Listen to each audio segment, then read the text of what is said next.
जय गुरु जी संगत जी। जय गुरु जी, शुक्राना गुरु जी संगत जी। तो आज मैं आपको बताती हूँ कि गुरु जी कैसे मिरेकल करते हैं। गुरु जी हमें सपोर्ट करते हैं।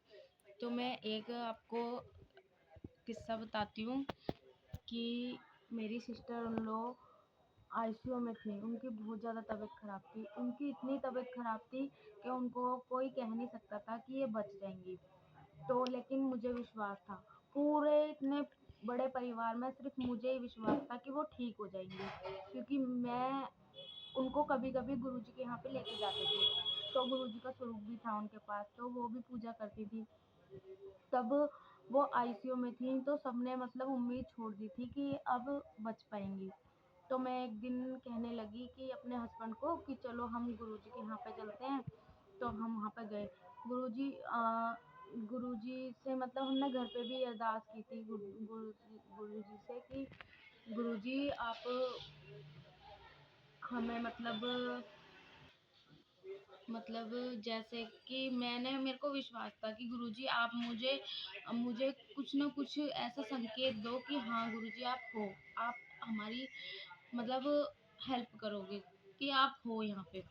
तो गुरुजी इतनी ठंड में आप यकीन नहीं मानोगे, दिसंबर के टाइम में हम बाइक पे 7 घंटे बैठ के गए।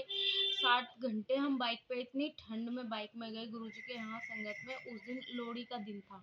तो नहीं, सॉरी जहाँ संगत जी, हम दिसंबर में नहीं जनवरी में गए थे, लोहड़ी के दिन गए थे। तो वहाँ पर बहुत ही भीड़ थी, बहुत ज़्यादा भीड़ थी। तो संगत जी हम लंगर प्रसाद और जल प्रसाद लेने के लिए गए थे। तो वहाँ पे जल प्रसाद ही मिला था हमें, लंगर प्रसाद नहीं हो रहा था, भीड़ भीड़ थी क्योंकि इसलिए। तो हमें वहाँ पे गाजर का हलवा और ब्रेड पकोड़ा मिला था लंगर के स्वरूप में, लंगर के रूप में।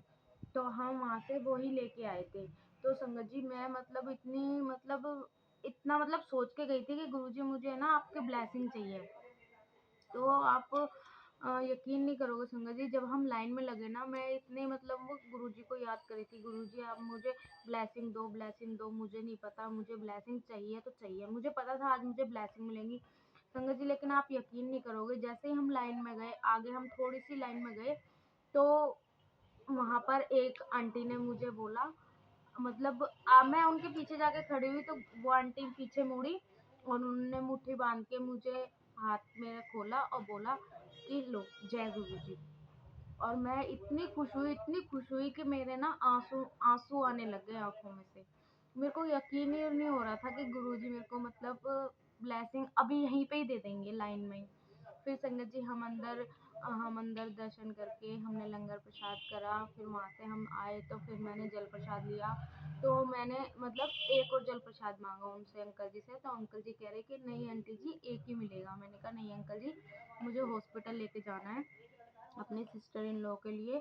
तो वहाँ पे एक अंकल जी ने हमें एक और ब्लेसिंग दी। तब तो मैं समझो फूले न समाई। बस बस इतनी ठंड में हमने कुछ नहीं देखा। हम वहाँ से इतनी जल्दी में निकले संगत जी, हम रात को ही हॉस्पिटल गए। वहाँ पे हमने ब्लेसिंग अपनी सिस्टर इन लॉ के लगाई। हमें लॉकेट स्वरूप भी मिला था और अ, बैच स्वरूप भी मिला। तो संगत जी हमने बैच स्वरूप भी लगा दिया, लेकिन लॉकेट स्वरूप इसलिए नहीं लगाया था क्योंकि एमआरआई होने जा रहा था इसलिए। तो वो ब्लेसिंग मैंने रख लिया आगे, और जल प्रसाद से ही उनको दवाई दी। उनका वहीं पर ही हम रख के उनको लंगर प्रसाद हम थोड़ा सा ले गए थे वहाँ पे, ब्रेड पकौड़ा वो हमने थोड़ा सा उनके मुंह में डाल दिया था। फिर हम वहाँ से आए संगत जी। आप यकीन नहीं करोगे, जब उनका ऑपरेशन हुआ था ना, तो उनको वेंटिलेटर लगा दिया था, वेंटिलेटर पे चली गई थी वो। तो हम सारे ना एक एक साथ नहीं रो रहे थे, कि हम डर गए थे कि अब पता नहीं क्या होगा। तो कहीं ना कहीं गुरुजी से मेरी थोड़ी उम्मीद सी टूट रही थी कि नहीं, अब मुझे लग रहा है कि अब नहीं बचेंगी ये। और सब मेरे से बोल रहे थे कि अगर गुरुजी हैं तो मेरी मम्मी को ठीक कराएं या मेरी बहन को ठीक कराएं, सब ऐसे बोल रहे थे। फिर संगत जी मैंने गुरुजी से पूरे विश्वास के साथ उनको फिर बोला कि गुरुजी नहीं, ऐसा नहीं हो सकता, आप ठीक करोगे। और मुझे पता है आप ठीक करोगे संगत जी। वेंटिलेटर 24 घंटे के अंदर अंदर ही हट गया। तो थोड़ी सांस में सांस आई कि हाँ अब वो थोड़ी ठीक है। फिर संगत जी हम वहां से आए, मतलब वेंटिलेटर भी तब लगाया था, उस सिलेंडर में भी गैस नहीं थी, तो वो जो हाथ से हवा भरते हैं ना, वो वाला पंप लगाया था उनको पहले। तब उसके मतलब 2-3 घंटे, मतलब आधे एक घंटे बाद उनको सिलेंडर मिला, तब वेंटिलेटर लगा था, लेकिन 24 घंटे के अंदर अंदर वो हट गया था। फिर संगत जी हम उनसे उनको जल प्रसाद से ही दवाई देते थे। फिर संगत जी वो ठीक हो गई, मतलब 10-15 दिन के अंदर वो घर पे आ गई। फिर संगत जी फिर भी हमने उनका बैच स्वरूप और लॉकेट स्वरूप दोनों उनके पास ही रखा, उनको जल प्रसाद से दवाई देते रहे। अब गुरुजी की कृपा से वो ठीक है, वो खुद भी चल पा रही हैं, अपने आप से खा पी ले रही हैं और सब कुछ मतलब अपने आप से कर ले रही हैं, लेकिन अभी उनकी दवाई चल रही है। तो जय गुरु जी, जय गुरु जी।